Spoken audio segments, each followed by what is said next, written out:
Bonsoir à tous et bienvenue dans cette nouvelle édition d'Un cœur qui écoute, votre émission de spiritualité. Alors comme vous le voyez derrière moi, c'est une émission un peu spéciale, c'est normal, c'est une journée un peu spéciale. Nous fêtons nos 20 ans d'existence de KTO, ça c'est déjà un beau cadeau pour nous et pour vous. Et puis ce soir, eh bien, nous sommes avec Philippe Pozzo di Borgo. Bonsoir Philippe. Bonsoir Cyril. Alors là, on est carrément au CHU de Nantes, dans la chambre 118, que vous nous ouvrez en toute simplicité. Oui, c'est ma résidence secondaire. Je passe quelques mois par an. Et on y est très bien accueillis, donc bienvenue.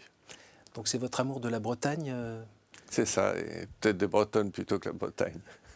Très bonne équipe, très gentille. Alors les gens, beaucoup d'entre nous croient vous connaître parce qu'on a vu le film Intouchable, un film qui est le deuxième au box-office français, qui est le premier le plus vu à l'étranger comme film français. Mais vous connaît-on vraiment? Je ne sais pas. On va essayer d'en savoir un peu plus sur vous ce soir et puis aussi d'entrer par une petite porte, celle de votre cœur bien sûr, et puis essayer de connaître un peu mieux votre chemin de foi. Juste avant, comme on le fait avec tous nos invités, je vais vous demander de nous lire un extrait de texte de votre choix. Alors je regardais Confucius hier. Parce que dans nos vies d'accidentés, nous avons deux vies. Et il dit, l'homme a deux vies. Et la deuxième commence quand il prend conscience qu'il n'en a qu'une. J'adore cette citation de Confucius. Et puis il y avait un autre extrait sur la notion de plus intime de la foi. Un extrait de curé de campagne, journal d'un curé de campagne. Une journée de foi, c'est 24 heures de doute et une petite minute d'espérance. C'est Bernanos. Laquelle des deux préférez-vous? Bernanos. Pourquoi? Parce que ça me touche. Quand on me pose la question de la foi, j'ai toujours ce blanc complet. Parce qu'il y a ce doute complet. Et puis cette petite minute d'espérance qu'on retrouve beaucoup dans l'hôpital. On partage cette espérance dans l'hôpital. Alors je vous reposerai un peu la question de la foi tout à l'heure. J'espère que vous ne ferez pas un blanc trop long. Donc merci vraiment de nous accueillir ici. Il faut qu'on resitue un petit peu le contexte. Le petit Philippe, il vient d'où? Il a grandi dans quel milieu? Est-ce que c'était un milieu catholique, pas catholique? Racontez-nous. Avant tout, un milieu privilégié et très catholique, des deux côtés, père, mère. Un grand-père tout à fait exceptionnel qui est condamné à mort par les Allemands et qui survit. J'ai mis des années à découvrir comment il avait fait. Il a prié pendant 2 ans où il a été en attente d'être exécuté. Donc ça m'avait beaucoup, beaucoup frappé, ce grand-père qui a été mon mentor. C'est Jean de Vogüé? Jean de Vogüé, Robert Jean de Vogüé, qui est devenu un grand industriel et qui, grâce à cette vision très participative, très généreuse, a fait du groupe Moët & Chandon LVMH un fleuron de l'industrie. Alors à l'époque, on le surnommait le Marquis Rouge, c'est ça? Oui, il disait non, je ne suis pas marquis, c'était son frère aîné qui était marquis. Il était un peu rose. Enfin, il avait bien compris que l'intérêt de tout le monde, c'est que tout le monde soit heureux dans une entreprise, qu'il faut respecter les gens et partager les fruits. Et ça a très bien marché. Alors vous avez fait vos premières armes professionnelles dans ce groupe? Je commençais chez les Américains. Et puis après, je suis rentré dans le groupe, mais il n'était plus là. C'était un groupe coté en bourse et j'étais un employé comme tout le monde. Alors votre métier principalement c'était quoi? C'était de vendre du champagne, de vendre l'image du champagne? Défendre les marques du champagne. Nous avions beaucoup de marques de champagne. Et s'assurer que chacune avait son positionnement. C'était un super métier? Un métier en tout cas qui vous donne beaucoup de satisfaction, tellement vous êtes agité, que vous êtes dans un avion en permanence, vous avez l'impression que vous existez, mais en fait vous passez à côté de l'essentiel. Donc beau métier, mais mauvaise donne, je crois. Vous avez eu la joie de rencontrer Béatrice? Alors c'était heureusement que Béatrice m'a maintenu à peu près dans le cap, mais je dis bien à peu près. Le jour où elle est tombée malade avec son cancer, j'ai perdu pied. Et clairement, si je suis dans un fauteuil, il y a quelque part le fait que j'étais incapable de comprendre la fragilité que nous partageons tous. Alors, qu'est-ce que vous faites dans ce fauteuil? Comment vous êtes arrivé là? Eh bien, à la fin de la vie de Béatrice, je faisais de plus en plus de sport dangereux, probablement pour éviter de regarder ce qui se passait, de me poser les bonnes questions. Et à force d'aller trop loin, vous perdez une 3e cervicale, et ça fait 26 ans que je suis dans un fauteuil inconfortable. Mais pas mécontent d'avoir fait le détour. On trouve des choses. Donc vous ne faites pas partie des gens qui réécrivent l'histoire pendant des nuits et des nuits et des nuits en se disant « j'aurais pas dû faire ci, j'aurais dû être plus comme ça ». Si j'avais fait ça, je ne serais pas là aujourd'hui. Donc on ne peut pas vivre sur le regret du passé. On ne peut même pas envisager ce qui se passe demain. On ne sait pas dans notre état d'extrême fragilité. Ce qui permet de vivre l'instant présent, ce que je n'avais jamais fait. Dans notre société de performance, on court après quelque chose. Mais là, je suis assis dans mon fauteuil et je vis l'instant. Et ça permet une chose que je n'avais jamais repérée. Ça permet de faire la relation à l'autre. Vous ne pouvez pas entrer en relation quand vous courez. Là, je suis posé, vous venez vous mettre devant moi, je suis content d'être en relation avec vous. Et ça, c'est un message pour tous les téléspectateurs. Pour toute notre société frénétique, ouais. Posez-vous. La pause Pozzo, ça s'appelle. Ça, c'est une bonne marque, ça. C'est encore votre côté vendeur de champagne. C'est ça. Est-ce que cette sagesse, elle n'est pas arrivée d'un coup? Il y a eu quelques années pour pouvoir le saisir, le comprendre, le vivre? Il y a certainement d'avoir vécu auprès de Béatrice très religieuse et malade pendant des années, pendant 13 ans. Donc le questionnement est venu à ce moment-là. Bien que je n'étais pas du tout sur la même longueur d'onde, j'étais Vous couriez, vous? Je courais. Le lapin un peu on fou ne se pose pas de questions sur qu'est-ce qu'on fait là, on court. On est en sur-régime complet, on s'étouffe. Mais je voyais bien qu'il y avait auprès de moi une personne qui vivait autre chose, qui lisait la Bible, qui connaissait la Bible parfaitement, alors que je n'avais jamais lu la Bible. Et dans les derniers mois de sa vie, elle avait eu la très bonne initiative de réunir des amis autour de notre lit. J'étais déjà en fauteuil, et elle était dans ces derniers mois. Et c'était des amis que je connaissais comme un grand patron, et je les ai découverts comme êtres humains qui partageaient la prière avec Béatrice. Des couples magnifiques. Ça s'appelait le groupe de prière Pozzo, et encore aujourd'hui, il existe toujours, ce groupe. Et ils m'ont amené à les écouter. Je ne pouvais pas m'échapper de mon lit. J'étais là, ils étaient là autour de nous. Et j'écoutais ces échanges qui m'échappaient au début, mais qui étaient pleins de simplicité, de lumière. Et je me suis laissé un peu inoculer par cette transparence comme ça. Cette vie professionnelle où vous couriez tous azimuts, vous couriez après quoi? Le pouvoir, l'argent? Je pense la satisfaction d'être au-dessus. Peut-être, je ne sais pas. Bonne question. Hein. Après quoi court-on dans notre société d'individualisme, d'égoïsme et de satisfaction de tous ces désirs? Mais une fois que vous avez saturé vos désirs, qu'est-ce qu'il reste? Il ne reste rien. Donc c'est un non-sens, cette société d'appétit. Le seul bonheur, je crois, c'est Michel Serres qui dit ça. L'atome du bonheur, c'est la relation. Mais il faut s'arrêter pour être en relation. Je ne m'étais pas arrêté. Pourtant, ce que vous avez transmis votre grand-père, c'était quand même de faire attention aux employés, comme vous disiez il y a quelques minutes. Mais j'étais un très bon patron. Quand j'ai repris les champagnes Pommery Lançon que nous avions rachetés, malgré les centaines de licenciements, je faisais très attention, dans la mesure du possible, à être un bon patron, juste limiter les dégâts. Non, j'étais très conscient de ma responsabilité. Mais ça ne veut pas dire que je savais pourquoi j'étais là. Qu'est-ce que je fais dans le monde? Juste après la mort de votre épouse Béatrice, il y a un laps de temps qui a été un petit peu long, une dizaine d'années où ça creusait dans votre cœur, les larmes ont coulé, ont pas coulé.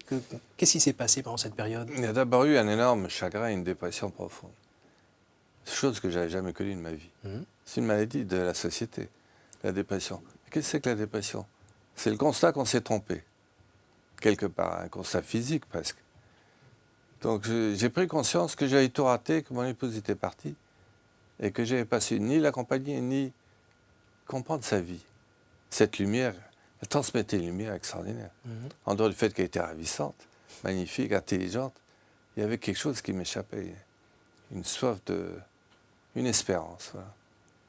Donc je m'étais un peu égaré, et tout d'un coup, je fais le constat que j'ai raté quelque chose.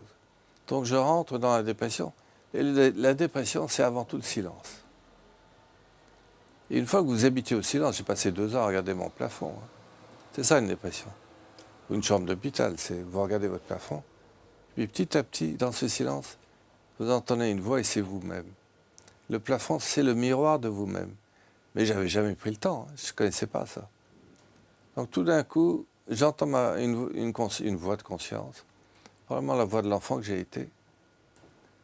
Et je me découvre, et je découvre qui je suis, ce que je considère bien, pas bien. Je découvre l'instant. On se découvre. On est en fait en vérité. Tout d'un coup, il n'y a plus de cinéma. Eh oui. On ne s'agite plus. On est là, on est nous-mêmes. Donc il y a un fond, Et on découvre un mystère. on tombe, tombe mais au fond. il y a quand même un palier. Et arrivé au fond, on s'aperçoit qu'on partage le mystère de la vie et de la mort des autres. Qu'on est reliés. C'est la première fois que je prends conscience que je suis relié. Dans cette misère épouvantable de la dépression, prenez conscience qu'il y a un mystère qui vous dépasse et que je le partage avec les autres. Et là, à partir de là, c'est la renaissance. On rebondit. Ça prend Et on peu de rechute temps. un peu quand même de temps en temps. Pas depuis. Non. Non. Je peux avoir des moments très désagréables, très douloureux, très pénibles, mais pas de dépression. C'est-à-dire pas de désespoir. Et quand vous repensez à cette période-là, vous essayez de pas trop y penser parce que c'était une zone d'angoisse, une zone de solitude, d'incertitude. C'était une mauvaise expérience sur le moment, très douloureuse, et finalement très salutaire, mais je crois qu'on peut l'éviter, hein. Si on prend l'habitude de faire la pause de temps en temps, de se poser au fond de soi-même, se dire mais qu'est-ce que je fais, où est-ce que j'en suis, pourquoi je fais tout ça, être en vérité avec soi-même, pas tricher, on évite la dépression, et je crois qu'on trouve les bonnes choses de la vie. Je crois que dans les bonnes choses de la vie, vous avez aussi rencontré une charmante dame. Alors après 10 ans, d'Abdel qui est joué par Omar Sy dans le film, donc soyons clairs, 10 ans d'un peu de folie, ça m'a sorti de la dépression quelque part. Hein. Mais ce n'est pas non plus la meilleure solution pour sortir de la dépression. On peut faire mieux. Et le mieux, c'est effectivement le regard d'une épouse, d'une femme. La complicité, l'échange, la relation, le temps. Il n'y a pas de temps dans une relation avec une épouse. On n'est pas pressé. Et puis 2 filles. 2 filles magnifiques. J'ai 2 aînés avec Béatrice. Oui. Je suis même grand-père. Félicitations. Ben oui, non, mais c'est beau. Et puis j'ai 2 filles avec Khadija. Magnifiques filles. Donc un foyer. Un foyer, ça fait tout. Et vous vivez du côté du Maroc. Je vis au Maroc parce que mon épouse est là-bas. Et il se trouve qu'en plus de ça, je souffre moins là-bas. Donc on y est très bien. Et on habite Essaouira sur la côte atlantique. On l'appelle la petite Saint-Malo d'Afrique. Et Marrakech de temps en temps.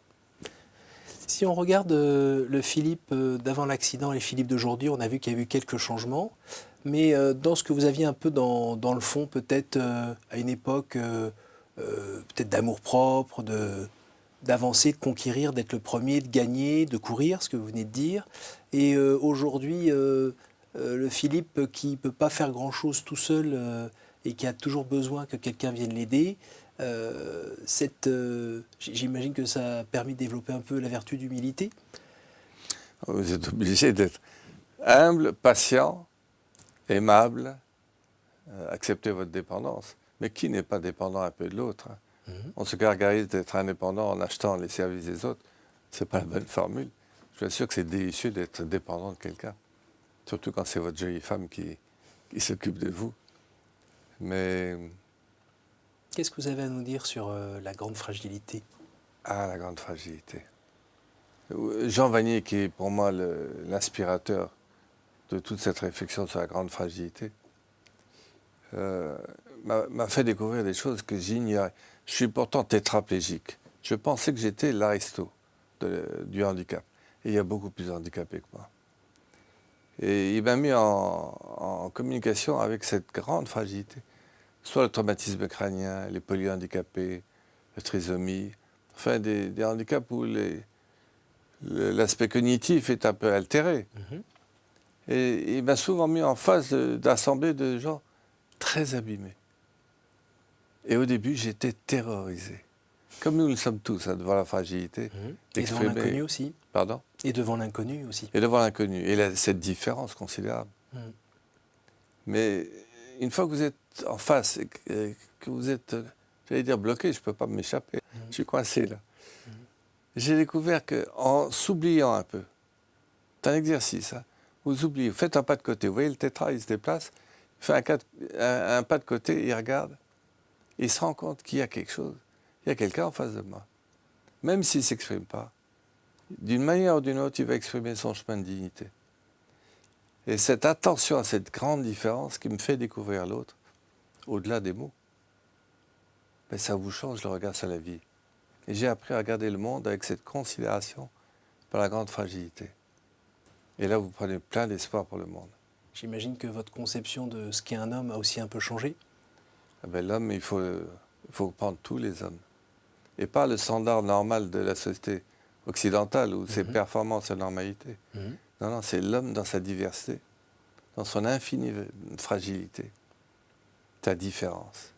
Et du coup, vous avez toute la richesse du monde. Alors il y a quelques années, vous avez vu monter un petit peu au créneau avec les histoires d'euthanasie. Ouais. En un mot, pourquoi? J'ai très peur d'une société qui se défausse à travers une loi qui autorise la société à éliminer le grand fragile.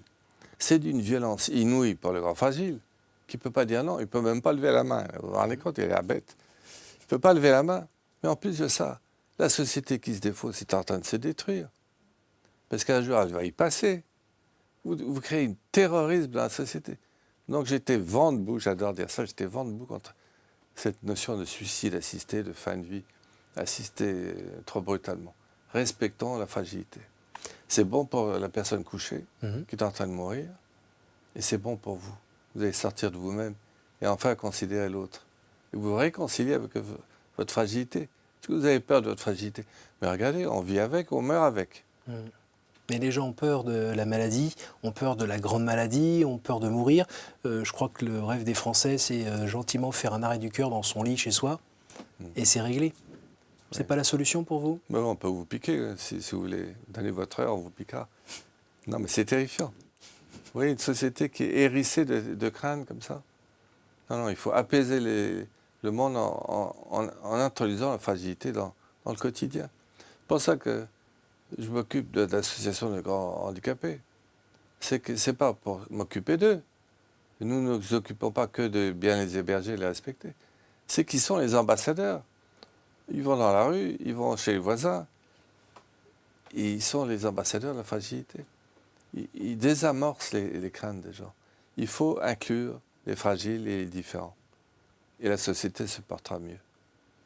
Alors, est-ce que dans ce parcours, il y a un moment où vous avez peut-être rencontré le Dieu dont on vous avait parlé quand vous étiez enfant, quand vous alliez à l'école avec vos petites culottes courtes, tout sages et bien peignées? Ouais, j'ai rencontré d'abord à travers Jean Vanier, qui m'a beaucoup inspiré. Et la foi de Jean Vanier est limpide. Je lui disais, vous savez, je ne connais pas très bien votre histoire de foi, je ne comprends pas. Il me disait, Philippe, t'inquiète pas. Il avait un petit accent. T'inquiète pas. Tu es croyant, mais tu ne le sais pas. Et quelque part, je crois qu'il a raison. On doute, on a des inquiétudes, on ne comprend pas tout. Mais au fond, on se relie à ces mystères qui nous dépassent. Et la foi, c'est déjà, ça commence par ça. Accepter que je suis dans une partie qui m'échappe, qu'il y a quelque chose qui m'échappe et qui me grandit. Et à partir de là, on peut faire ce chemin de la lecture des Écritures. Bon, je ne suis pas encore un grand féru, mais Saint Jean, j'aborde à peu près. Il est accessible pour moi. Et puis j'ai un prêtre à Essaouira qui a 84 ans, 58 ans de prêcher dans le désert, comme il dit. Le père Jean-Claude, et je l'aime profondément. Et il m'éclaire avec sa simplicité caustique. Il est plein d'humour, plein de vérité. Et puis il est direct. Donc je comprends bien ce qu'il dit. Et on a des conversations, des échanges, des prières, des moments de silence partagés, des grands moments. Quand vous entendez les béatitudes, vous avez l'impression que c'est un discours qui vous rejoint, qui vous concerne? Oui, oui. Il y a parfois des choses qui m'échappent. Oui. Il y a des très belles choses. Mais je trouve que les évangiles me parlent beaucoup parce qu'ils sont concrets. Je suis dans quelque chose qui me touche parce que ça rejoint mon grand-père, Vaugué. Il était responsable, engagé, il partageait la parole du Christ. le respect du pauvre, du plus petit. Et bon, ça me réconcilie avec le souvenir de mon grand-père, le message de mon grand-père, et ce que je lis dans le Christ, ce que le Christ nous a fait partager. Vous vous considérez comme croyant?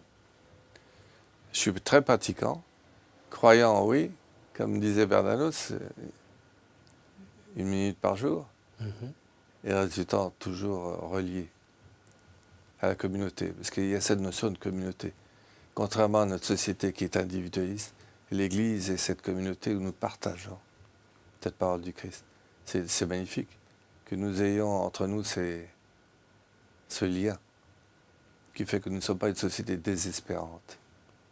Qu'est-ce que vous avez à dire aux autres personnes qui sont dans votre état, qui se trouvent à cet étage, dans cette maison, ou ailleurs en France, ou qui nous regardent, et qui sont là un peu désespérés au fond de leur lit, et à se demander si ça vaut le coup, c'est quoi le sens de tout ça? Je vois beaucoup de souffrance dans ces hôpitaux où ils viennent passer 2-3 ans après l'accident. Il y a une grande colère, un sentiment d'injustice. Il faut prendre le temps. Vous ne pouvez pas leur dire c'est le pied d'être dans votre état, soyons clairs. Moi, ça m'a mis du temps avant de comprendre.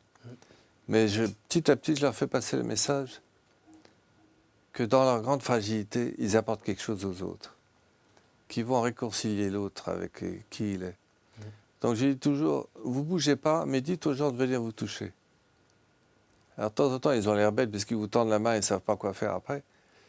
Mais le fait qu'ils se penchent vers vous, vous commencez à les guérir. En fait, vous les convertissez. Vous convertissez à la vulnérabilité que nous partageons tous. Et une fois qu'ils ont accepté cette vulnérabilité, les gens vivent mieux. Donc nous avons, nous les grands fragiles, un rôle d'éclaireur, de passer un peu l'espérance à ce monde sans espoir. Puis vous forcez aussi les gens à sortir d'eux-mêmes et de leurs problèmes et d'arrêter de s'intéresser à eux pour vous aider, parce que vous avez besoin. Il y a besoin. Oui, alors bien sûr, j'ai besoin d'eux, mais eux aussi, ils ont besoin de moi. Et eux, ils me donnent un coup de main, ils me font boire, et puis moi, je les fais rigoler, parce qu'ils sont un peu tendus quand même. Donc, Et alors, qu'est-ce que vous avez envie de dire aux valides, et pas simplement ceux que vous rencontrez vous personnellement, mais ceux qui nous regardent, par exemple? la chose la plus importante, c'est débranchez-vous. Faites silence. Priez, appelez ça méditer, appelez simplement débranchez vos appétits. Coupez tout, quelques minutes par jour, et revenez dans le fond de votre conscience. Et après, vous revenez dans le monde en cohérence. Mais c'est terrible, notre société. Ils ont une vague notion, et j'avais, moi, une vague notion de ce qui était bien et pas bien. Et dans mon action quotidienne, j'étais en contradiction. Il faut revenir en cohérence dans le monde, et pour ça, il faut être clair avec soi-même. On est donc en train de fêter nos 20 ans. On est encore bien jeune dans le paysage audiovisuel français. Et puis il y a surtout un bel anniversaire qui arrive, là c'est Noël. Comment vous vivez cette fête? Parce qu'en termes de grande fragilité, le petit bébé là qui est là au fond de la crèche... Il se pose là, hein. Ouais, Comme nous, comme tous les enfants du monde. ouais, Quelle fragilité. ouais. Mais quelle espérance. Cet enfant qui est né fragile, dans des conditions difficiles, va apporter une espérance et une chaleur humaine. Donc, quelle démonstration, quelle joie de se dire qu'il y a 2000 ans, il y a eu cet événement qui nous a portés et qui nous touche encore aujourd'hui et nous améliore. Encore aujourd'hui, nous sommes en amélioration. Il a fait un beau boulot et on a encore beaucoup de travail à faire. Nous arrivons à la fin de cette émission. Je vais vous demander de me dire un chiffre entre 1 et 8. 7. Je vous ai eu, là, tiens. Au jour du jugement, qu'aimeriez-vous que Dieu vous dise? Philippe, t'as mis du temps. À nouveau, un chiffre entre 1 et 7. 3.